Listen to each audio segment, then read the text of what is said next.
Karibu sana, welcome back. And on the front page of the Standard, very quickly, keyword, one word, shutdown. That is what is there on the front page of the Standard newspaper here. Shutdown, that is what is there. And behind there is a thick of smoke billowing from the demonstrations. Business in major towns and cities came to a standstill yesterday after protesters took to the streets and blocked highways. The protest, however, degenerated into acts of looting and property destruction after thugs infiltrated the demonstrations across the country, causing massive losses. That is exactly what we've been discussing here. And by the way, the ODM party also gave a statement yesterday saying that Raila party, that's ODM, blamed state for protest deaths and Okay's recall for MPs. That is what they're planning. On the front page of the Star, that is what you have. Violence, looting, shots. Violence, looting, shots. That is what is here. Interestingly and sadly enough, some vehicles were torched in Mombasa. And the first day of demonstrations here in the city or even across the country, we didn't see Gen Zs going for that. The painful one I saw was a man destroying a BMW, a brand new one, which had no number plate. I mean, that was uncalled for. Whichever way you look at it, that is uncalled for. All right. So allow me to ask you this question. Kithi, I'll give you 1 minute so that you finish your statement. What I was explaining, and exactly what then you're alluding to in terms of the front page of those newspapers, was that I think the government had an opportunity to make the decision that it made much earlier, that it did. So it allowed this public anger and the collective psyche to grow. And then when it did, it was solid because then the gravitation had already moved into this movement, which now we call the Gen Z movement. Yes. The Gen Z movement must not be isolated as Gen Z movement. It has the blessings of basically many Kenyans. Number two, it represents a lot of the issues that were being complained by Kenyans, but without the boldness to take action immediately. And lastly, that it is not going away because the complaint of Gen Zs is a constant of the problems that we have in this country. And therefore, what I believe should have been done is the action that was taken to remove, to do away with the finance bill should have been taken earlier. But that notwithstanding, again, isn't it the government that had the responsibility to placate its citizens for this, so that it avoids this confrontation? So look, there are two sides to a coin. Yeah, there are complaints by the public, by whichever side of the public or whichever part of the public is complaining. And we're experiencing what we're experiencing, which is one good thing. But then there's a side to it. There must be a provocative issue to it, which has been explained here by my good friends here. But one important thing is, sometimes you don't have to tell a hungry person that you're not going to get food. It's just to continuously give the person hope. But you don't then communicate despair to a person who is hungry. He's going to loot your food, loot your shamba. The reason is, even in the circumstances we were in, the friends of government, those that are in government, continued to make communications that were provocative to the people and basically carry themselves in the public, whatever representation they had in the public, with this arrogance of importance around them, including those donations that have become very popular with us now, because that's what we associate the government with, and that is a marketing tool for the government. What do we want to see the government to be? It's not the president necessarily, but those people who seem to have the ear of the president. I have a question for all of you. On the front page of the Star newspaper, this is what is here. Thugs infiltrate. The keyword is thugs. Thugs infiltrate peaceful demos, causing chaos in different towns. Again, when you listen to the statement from Kithure Kindiki, it's quite obvious, because now we can authenticate and we can say authoritatively that the government is saying that thugs have now infiltrated the demonstrations. So the question is, whoever is sponsoring the thugs to infiltrate the demonstrations, is it going to be beneficial, and to who? If not, what is the danger? Sossion. Yeah, before I delve into that, I think I pick up from where Learned Council has left about government communicating its policies. And I would like to state that the president the moment he was sworn in, he went into the workshop to fix the country. And he has been working endlessly, both locally and internationally. And we can see the results. You look at the economic survey of this year, it tells us many things. The economy is growing at least 5.4% of the GDP.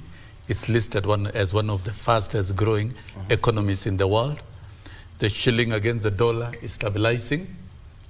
That is no mean achievement to get the shilling to stabilize. It means a lot to the economy, both to the importers and exporters. The inflation has come down to 4.6%, down from 9%. The cost of living is coming down. The cost of fuel is coming down. And I think the president is focusing on what he promised Kenyans through the manifesto. And a manifesto is not a wish list. A manifesto is a framework on which you are voted to deliver on those particular ones. And the thing number one, the big area that the president has worked on is the agriculture sector, particularly subsidizing fertilizers and working on many programs within the sector. And now we can see, yes, fertilizers that was selling at 7,000 is down to 2,500, and ensuring that the cost of input comes down is a key thing for farmers. But and that right now, food availability is guaranteed. It's already sorted out. How many tons do we harvest from Galana? Allow me, you will have time. Okay. No, those are the programs. All this cannot be done in a day. And the next step that agriculture will be taken to is strengthening the aspect of manufacturing and value addition and processing. That's a key thing, because we can't export our agricultural goods as raw.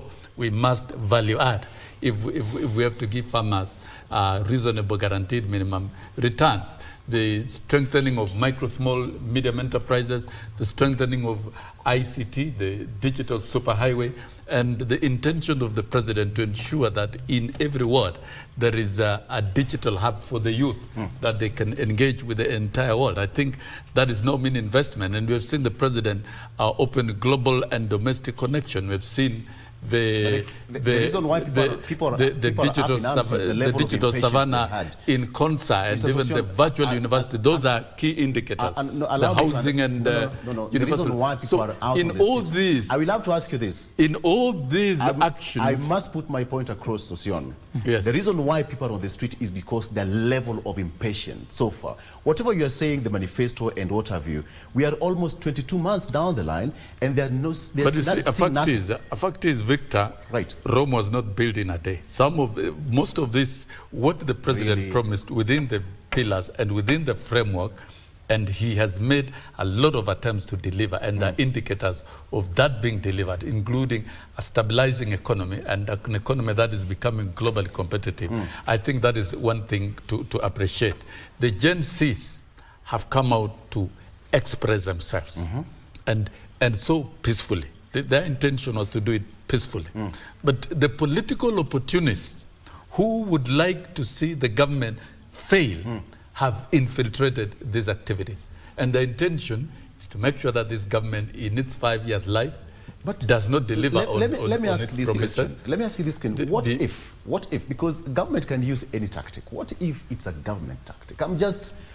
Allow me to ask this, and I'm also asking as a Kenyan, what if it's a government tactic? No, there is nothing like a government tactic. It is not a government tactic. We have seen information of the DCI and naming specific individuals who are involved.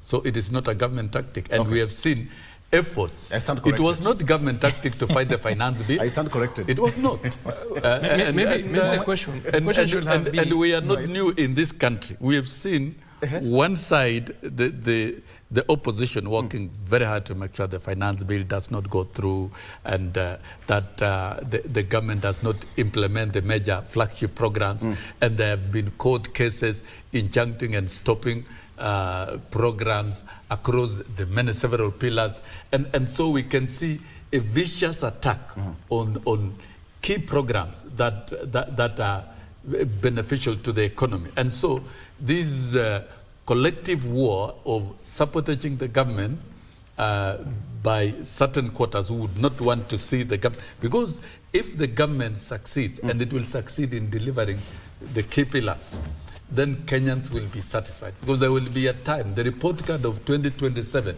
of this administration is the implementation of manifesto. And once implemented, Kenyans will be convinced. And so those who would wish to see government fail have actually hijacked these demonstrations and are sponsoring violence, and they're doing everything to make the government and the president look bad out of these activities. But I don't think that is going to succeed. Crimes are crimes, and we have a very sophisticated investigation system in this country. It will be flagged out, and Kenyans will see.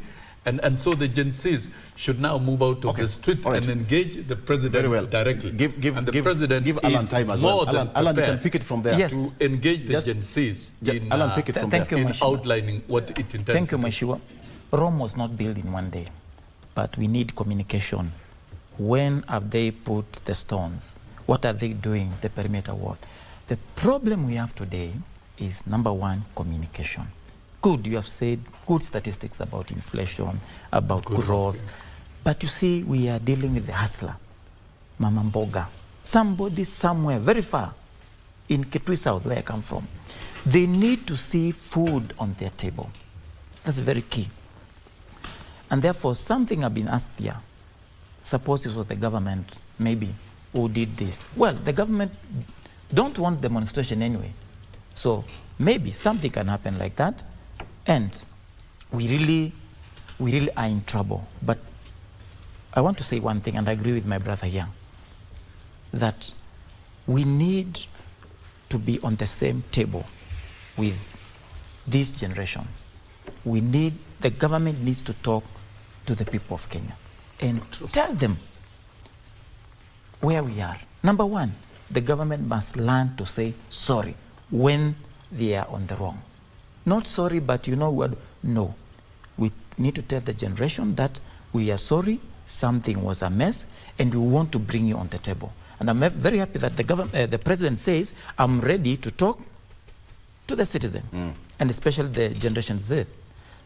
I would want to see, we are so many constituency in Kenya. I want to see all these young people brought together. They have a sitting, maybe a conference for 3 days with the president and with the officials, sat down, and they discuss the things they want to be put in the running of the country. Number two, the president said that, the communication was wrong. We want to see some changes in the communication areas.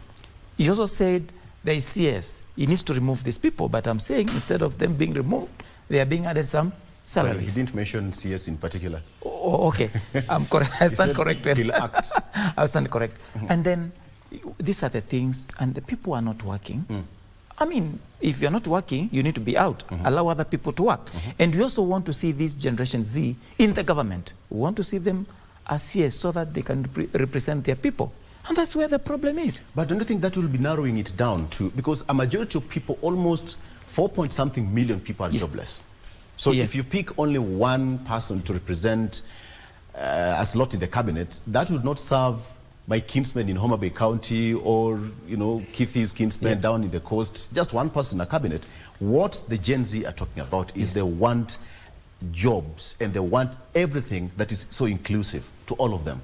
Well, let me just give also engineer to come in on this. Unfortunately, where this discussion is going, we are losing focus on what was the main issue. The Gen Zs went to protest about the finance bill, about accountability. Today, now we are spending a lot of time discussing criminals in the riots. That is the work of the DCI. But at the heart of this protest are very critical issues that we should not lose focus on. Number one, we have been told that government is doing a lot. And we have heard from the president, from the CSS, everybody saying how we are doing Konza, we are doing roads, we are doing all those. And we appreciate things that are not done in one day. But there are certain things that we expected this government to do on day one. Number one is a culture of good manners, a culture of good behavior. We have seen this in this government, people close to the presidency, behaving in a manner that suggests that they are corrupt, they are living in an opulent manner, they are not respectful to Kenyans, they are arrogant, and those are things we don't have to take 2 years to deal with. The president should have the courage to deal with ill-mannered friends and advisors close to him. The same way he has the courage to come to tell us... Did you say friends? Friends and advisors close to him who are ill-mannered. He should have the courage to let them go. So that the Gen Zs can also be told, Crispus, now we have done the following. You have to elucidate that part of friends. Now we have done the following. Can you also go slow on the issue of protesting? Because we are not giving these people anything. The issue of accountability. We have not seen any successful corruption case being prosecuted for the last 2 years. We have seen so many corruption cases being dropped, but none has been successfully done. We have not seen any conviction. We are still seeing people who, at the time when they were elected as member of parliament, they did not have even a small car. Today, they have a fleet of cars. A person who has been a member of parliament for the last 7 years has earned probably 84 million shillings. But when they go to destroy his assets, you hear he has lost 100 million shillings worth of assets. How did he get to 100 million worth of assets? Well, we know he has earned, after paying taxes, probably 50 million. Simple mathematics. So the issue of accountability is not there. We have advisors, if they are questioned by citizens, they are very arrogant. Those are not things that will take 2 years. These are things that you put your house in order. As a father of the house, you say, in my house, people behave this way. You communicate to people this way. You carry yourself this way. We go to do harambes in churches, splashing 20 million every week. If you took that 20 million to a trading center, it will have more economic output than building a church. So we need to start directing our money in areas where we have more... On a lighter note, engineer, somebody said you contribute 20 million to a church which is going to be there for a whole 7 days. We are saying, as we are waiting for the long-term issues to be delivered, we want impactful areas. The way we had the economic stimulus package for Kibaki, where we put a few billion somewhere, and on immediate basis, we saw results. We also want to see some quick, rapid result areas being impacted, so that Kenyans, as they wait for the long-term issues, we can see our economy improving. And as we are saying, the GDP is growing, the economy is growing. It is not carrying everybody. It is carrying a few. Allow me to ask you this. Imagine you're sitting there in the advisory table with the president. What would you tell the president to do? Straight to the point. One of the areas that he needs to tackle is the issue of corruption and accountability.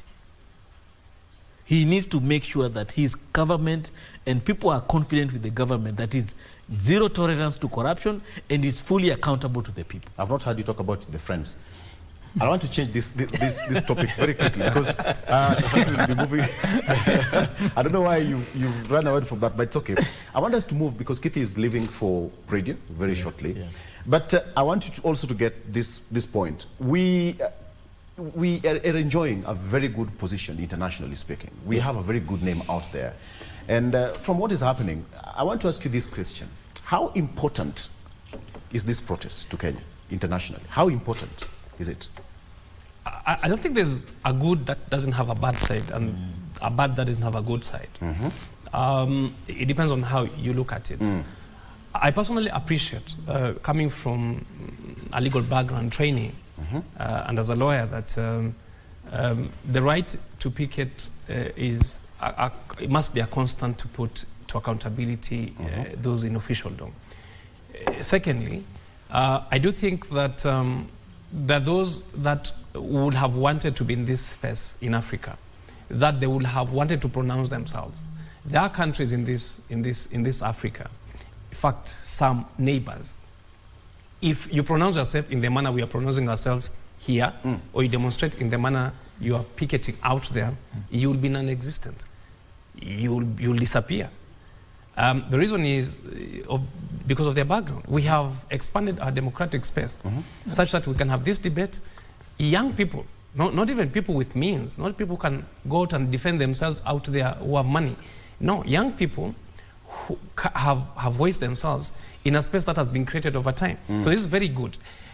Most important is that this is a generation that is expected to be available until probably when it is less active or probably will be 50 years to come. So we expect the country to be in the hands of this generation for the next 50 years and advancing the space that has already been created. So it is a very good platform upon which they're building on. But we also know that the good behavior, and we hope so, the good behavior is transmitted to the next generations. Of course, not the bad behavior. But we do think that they've done well for themselves. I mean, for Gen Zs, we should continue to encourage them to speak out against societal evil. But most importantly also, for those that have looked at Kenya as, because the bad behavior that has been dominant is ethnicity. In any society, obviously must be accepted. There are what we call immediate societal fissures. The crack in society. Some is religion. Even if it's a dominant, one religion dominant, there'll also be sides to that. And they can fight and die for that. So there's always a fissure in society. The one that has been dominant for us is ethnicity. We have been shown, we have seen that this is a tribeless movement, a tribeless generation, which probably is a debate we've tried to have as Kenyans in the older generation, saying, when shall we stop with this? And it has killed a lot of debate. That is what advancing ethnic chauvinism. The other day we were hearing 1 shilling, 1 vote, 1 person because we come from a certain place. Another place saying 1 shilling, the distance, and so on and so forth. The point is, at a point in time in this country, and we thought it's going to take 50 years or 100 years to come, people will coalesce on account of issues. Today, we are not demonstrating on what the mountain gets, on what Turkana gets, because of who they are. We are saying, we are discussing economic issues. Aren't we going to the right place? Yes, we are. We are saying the economy is our concern, all of us. Taxes are our concern, all of us. And we are talking at the government, telling the government, we, the people of Kenya, are your bosses. And the government succumbs to that. It waives the debate. It actually succumbs to the debate and waives the life of the finance bill. I think that's a good thing. So we must be constant. We must be persistent. And the last thing for the Gen Zs probably took as a cutaway is that you must pump fear into the leadership, whatever leadership it is, whether from Chama or whatever level of government. The government, the people in officialdom must fear the citizens and not the other way around. Because it is then that beholden to what then they should do as a good. Because good is contextual. What is good for Kenya may not be good for Uganda or any other place. So we are saying you must discern what is good if you're in leadership. It will come a day when it doesn't matter if Sossion is the president, my good friend here is the president, or whoever is the president. You just need to go there and follow the law. The good shall one day be dominant on account of reducing the difference that we have, which I have said is ethnicity. So once we kill ethnicity, we think that the emergence of the debate on and the dominance of economic issues then becomes an issue. Like, for instance, where are the jobs? No jobs for a certain tribe. Where are the jobs? And we have had that debate the other day. We were saying a certain tribe has gotten all the, or 2 tribes or 3 tribes are getting all the jobs. That's not the debate we're having now. We are saying create jobs for all of us. And therefore, even you sit today as at the exchequer, whatever you are in charge of, whatever you are doing, you will then be thinking of how do we create jobs for the youth constantly, which is very important. You will not be saying how do we fly to US. You'll be saying how do we create jobs. And that, I think that's an introspection we needed to have.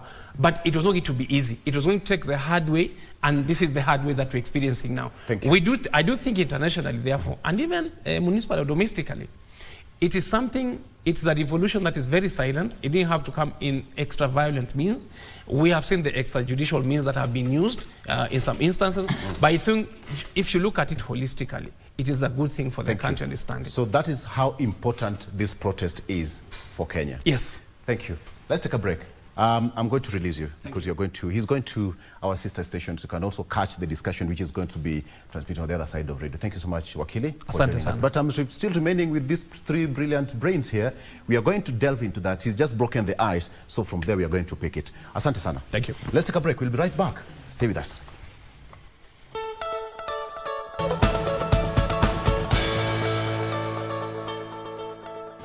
Sossion really wanted that break. He's the one who called for a break for coffee. Mwalimu, you have your tea there. You're happy? Yes, I have my coffee here.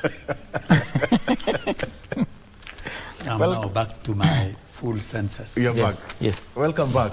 This is Good Morning Kenya. So we just started. Wakili Kithi broke the ice for us. So let's just get into it. Mwalimu, again, let me ask you, in your own interpretation, how important is this situation we are in right now? And To me, it's as a teacher, what important. are some of the lessons that we can take home? It is a milestone. It's a milestone. A real milestone. You look at Vision 2030, it talks about Kenya producing the most competitive human resource in the world.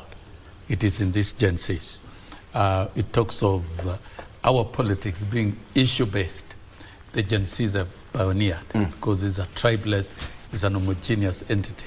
And as a teacher, I am very, very proud to see the products of our own efforts coming out. And when I look at these Gen Zs, these are the students during my prime time as Secretary General. And so they must have learned a lot of things from the rest of us in terms of agitation. The most exciting thing is that they've come out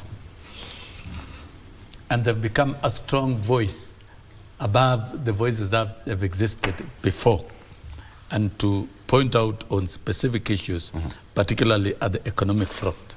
And they are communicating directly to the president, and in an honest way. And we are not going to drop the ball because some opportunists are trying to hijack their demonstration. In fact, Gen Zs don't need to engage in demonstrations anymore. They have been heard by none other than the president. And the president is ready to engage them in any forum, whether physical or whether in the X space, together with his personnel within government. And I want to say one thing, which Kenyans should not forget.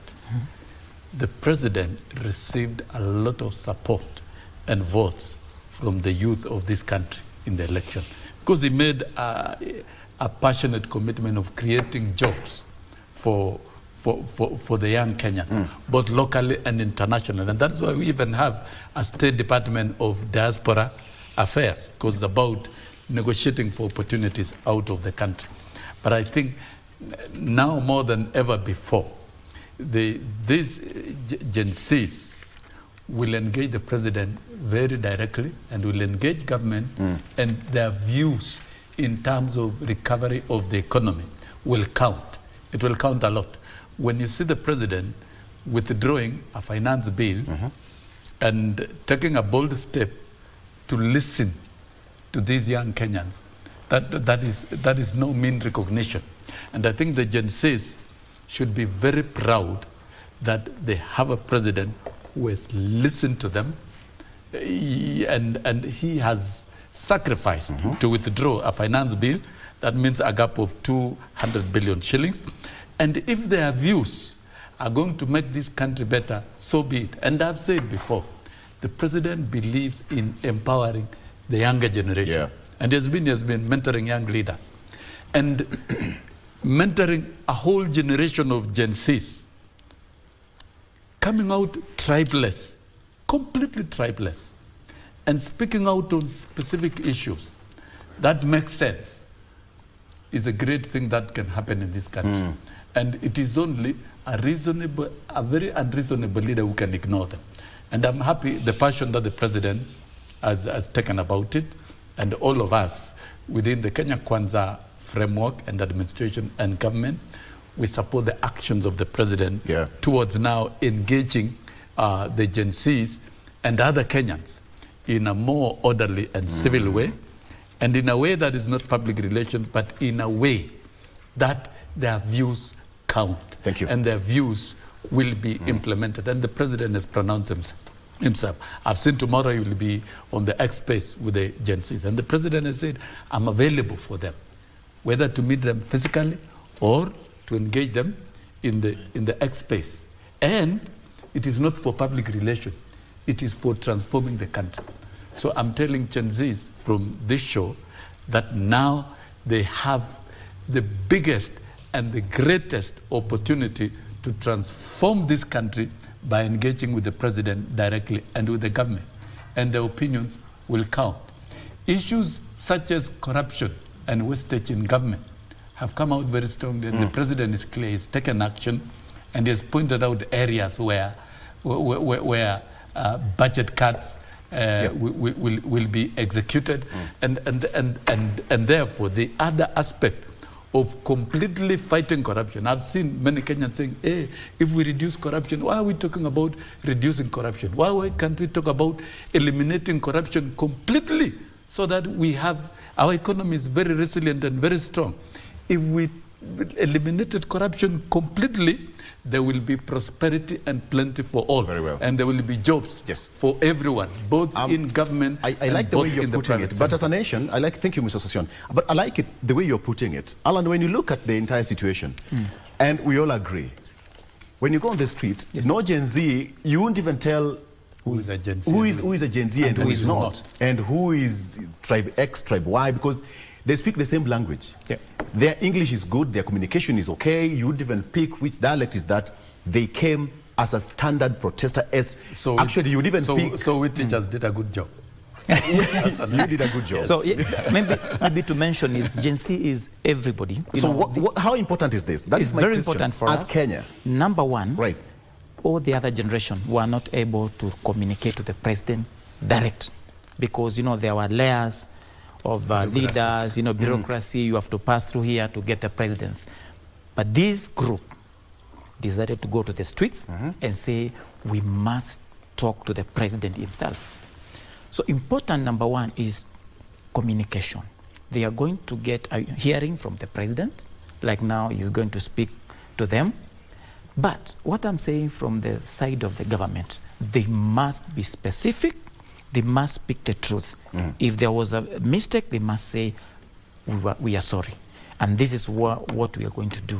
We are going to see so many changes in the government now, because we have to accommodate these people, we have to listen to them.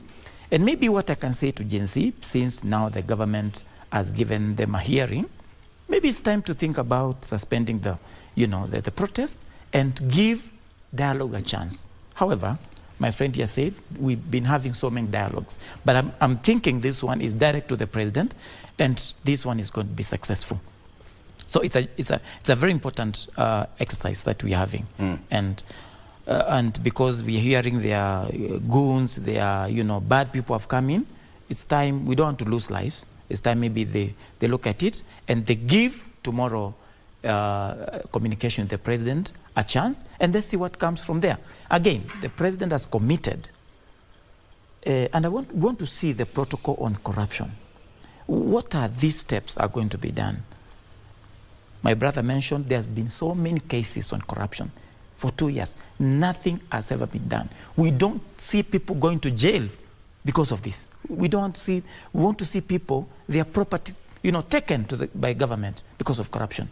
That's the way we are going to start. Example, as I finish. You see somebody vying for member of parliament, and these people, they want to invest over 100 million to get a seat. I mean, the salary of an MP will never be 100 million for 5 years.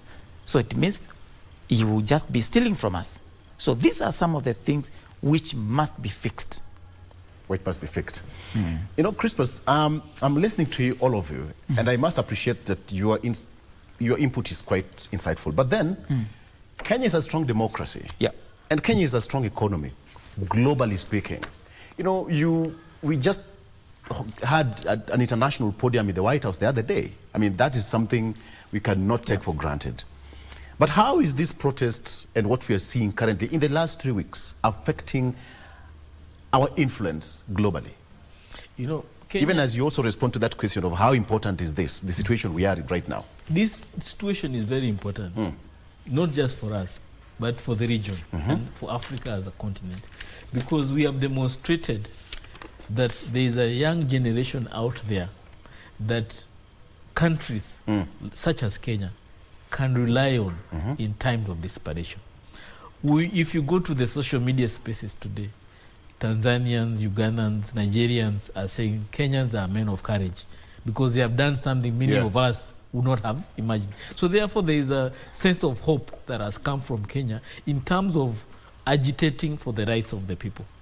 But also we have to appreciate the looting, the riots, the violence is also not good for us, because Kenya also is a beacon of hope in terms of people around the region, Somalia, South Sudan, DRC. They find refuge here, and therefore when Kenya is attempting to fall into anarchy, they get worried. We have a lot of peace forums that are being held in this country to try and foster regional peace, and that may not be able to be possible when in ourselves we are having anarchy in this country. Today we have over 400 policemen in Haiti trying to deal with a country which is a failed state as a result of being overrun by criminal gangs. Yet here in Nairobi, now we are seeing the emergence of criminal gangs infiltrating. And what will happen now, after the businesses feel threatened, we'll have vigilante groups coming to protect their businesses. And that is a sign of a failed state. We don't want to get there. So it's important that we have already communicated the message that we are not happy. The Gen Zs have already aired not just their views, but everybody's aspirations. It is time for each party now to try and give in. And since there's an opportunity to have a discussion tomorrow, and not just tomorrow, going forward, let us have that conversation going forward. But importantly, as a government and as a people, we must be able to be courageous enough to make some bold decisions. One of these things we need to tell this government and the people of Kenya is that, yes, Kenya Kwanza promised a lot, but not much of it will be delivered on day one. But also, Kenya Kwanza must also demonstrate its commitment towards achieving the short-term goals and the long-term goals. The short-term goals includes things like a good culture in government, a good sense of behavior in how we carry ourselves out. Do we spend what we can afford? Do we spend what we are able to generate as a country? Are we spending more than we can afford? Are we engaging in expensive loans as a country? Are we carrying too much debt that we cannot handle? Is it necessary? Those are things that we can do on day one. If you look at 2003, when Kibaki came in, he made a very bold decision of free education. Yes. He did not have the money. Still enjoying today. Yes, he did not have the money. He did not have any. But he said, as a country, I made a bold decision to have free education. What is a bold decision this government has done on day one that we can rally with for the next 20 years? Today, the Gen Zs are the product of that free education. They were all in class 1 in those days. Today they are the one protesting. That's a good question. So what's the president going to do we need to the next 10, 15 years? Exactly. We need to ask ourselves, if this product of free education is able to put the government in check, what product will William Ruto produce today that will check the government of 20 years to come? Yes. Very good When I become president, what will I like that. When you become president, I will be a what communications will be the director. product of William Ruto in checking me? I want to be a communications director. Exactly. So what we are saying, we need to have courageous leaders who make bold decisions. Today we have a fertilizer scandal. We don't even know if we are going to produce enough because we don't know how much of our fertilizer was fake. But we still have a CS who is in office, yet he's tainted with this scandal. Absolutely. We still have deals that have gone wrong in government, but people are still in office because we have rule of law and all these things. We need to have a courage to take bold decisions that will instill confidence. Absolutely. And that's what it's like. Okay, Sossion, we hold so many positions and so many tags internationally. Has that changed because of what we're going through? Baron? Our image. What do you think our image is? Internationally remains the best. Why? We have a very resolute president, and a president who has understood the geopolitics and economics of the world, and is able to make pragmatic, transformative recommendations, particularly look at revision of the financial architecture for fairness for Africa and also for strengthening the Africa continental free trade area so that then Africa can be able to add value to its own minerals and having a borderless continent. Remember, this is the only president who has abolished visas for all people of the world. Kenya is a now free visa entry country, and this is a very revolutionary president. I appreciate what engineer is raising, that he really wants to see certain things, the legacies of William Ruto 20 years down the line. But I am telling you, you will count one for Kibaki, and you may count not less than 5 for William Ruto. You see, abolishing visa. Right now, all hotels are full all the time, at least 80%. And the tourism sector, I've been there briefly and nominally, is tremendously growing. That is a major service industry that is going to employ so many Kenyans. And Kenya as an economic hub is receiving global attention. We've seen how many presidents have visited the U.S. state visit and engage the government of the U.S. the way President Ruto has done. Those are indicators and involvement globally, and you can see the connection globally, regardless of whether it is east or west. And our international performance is one of the best at the moment. We only need to take advantage. These ideas of Gen Zs could have come in to strengthen if it was not marred by this kind of violence and destruction. That one, we should condemn you violence and like you've come to my notes. Indeed, destruction. Did you go through my notes? When you look at the legacies of the president, abolishing visas, looking at a continent that is so networked economically, value addition of our goods locally here, strengthening the farmers. I agree with you. The criminals who are involved in the distribution chain, like playing with fake fertilizers or disappearance of fertilizers, these corrupt individuals must disappear. And I think the legacy that the president, and it is what the Gen Zs are saying, they are telling the president, fight corruption. Even those of us who are in government, we are telling the president, don't spare anybody. Anybody who is corrupt in Kenya Kwanza administration is not part of our mission. Some of us were in the mission for change. And therefore, no. If you are corrupt and you are implicated in corruption and you are in Kenya Kwanza administration, then you are a stranger. Go. And the president should show them the door. So that we are very clear about it. So if the president can, and he has stated it, he's going to fight corruption, and he said that there are 3 options. Either you leave Kenya prison or go to heaven for people who are corrupt. When you look at the focus of the president in reviving the sugarcane industry, the pragmatic program, those are legacies. Look at the housing. Look at the digital space. And the great focus that is even using the TVETs to incubate the ICT operations at the grassroots level. Those are grand ambitions. If all of them can be actualized, even to 70-80% within this period of 5 years, then Kenya will remain the most competitive economy, not in Africa, but globally. But allow me to ask this question. That's the same question, because I asked you, did you go through my notes? Because my question is exactly what you said. The president should take advantage of what we are going through right now to strengthen our democracy, or even our image globally. But that is not for you. Maybe I'll give you a minute later. Let Allan pick. No. So you see, before you run away, you picked my notes. The issue is still very fresh.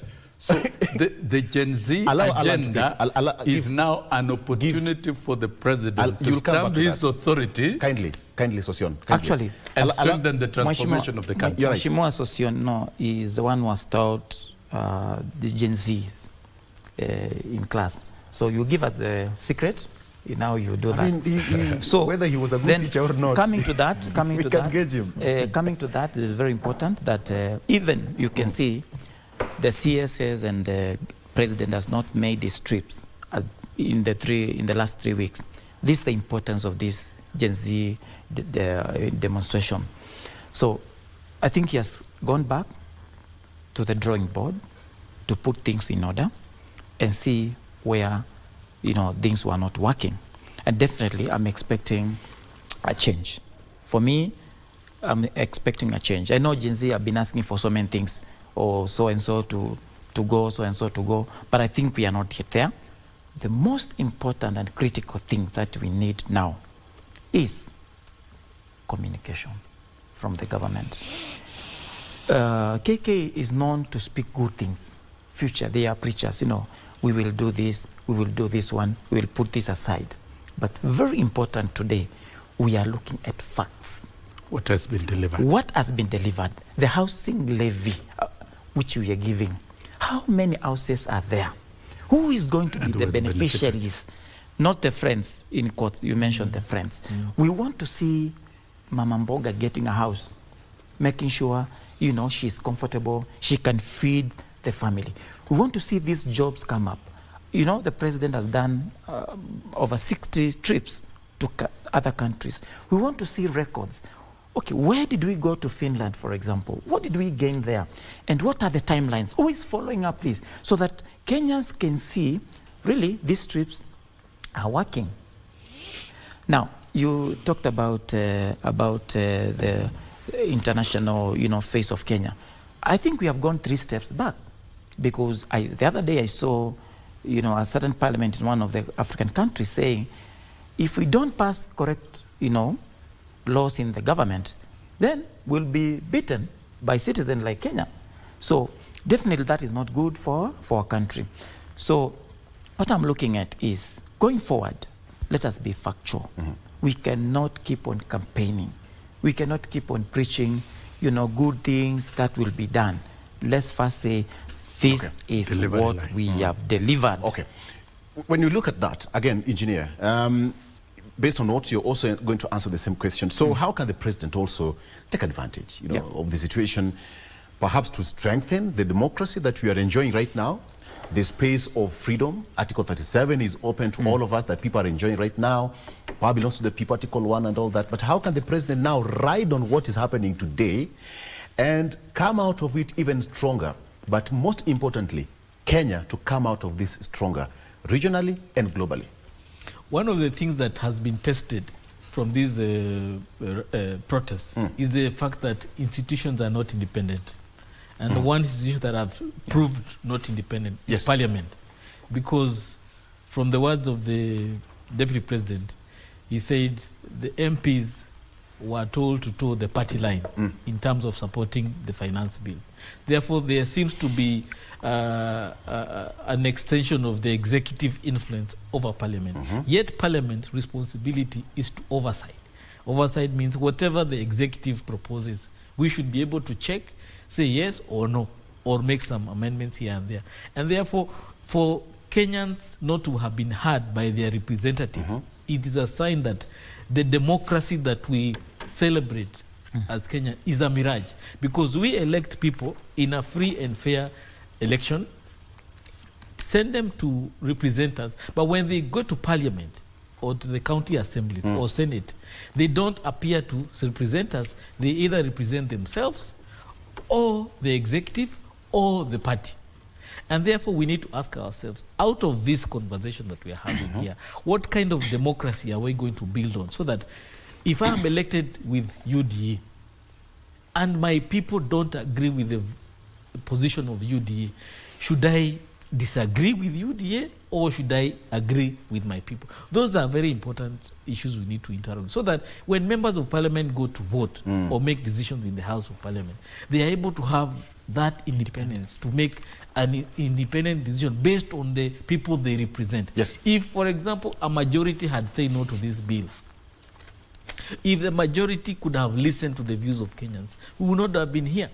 Kenyans would not have gone to demonstrate. We would not have lost the lives that we have lost. We would not lost the properties we have lost.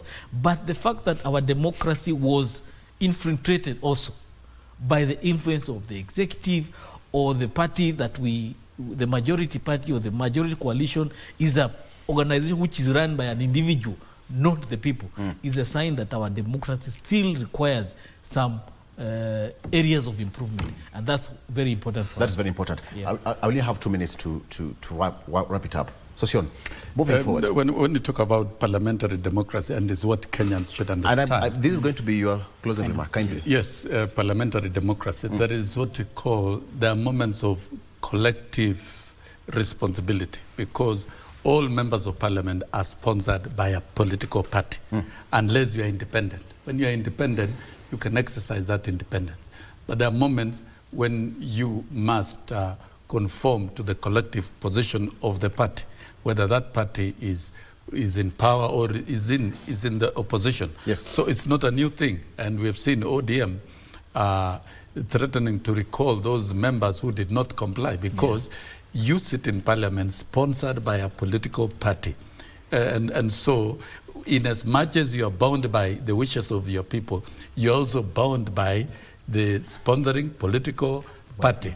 But even in our parliament, that does not really strictly apply. Our members of parliament can vote freely and independently. And therefore, this lynching of parliamentarians, those who voted for and against, is anti-democracy. Let us allow democracy to thrive. Yeah. In fact, with the emergence of Gen Zs, it is strengthening the provisions of Article 1 of the Constitution, the sovereign power of the people, and Article 10 of the people, public participation in public affairs, more than ever before. And I don't think in many jurisdictions that have gone through, that have gone to that practice democracy, Kenyan democracy is so open. Many countries in Africa, citizens don't participate in budget making.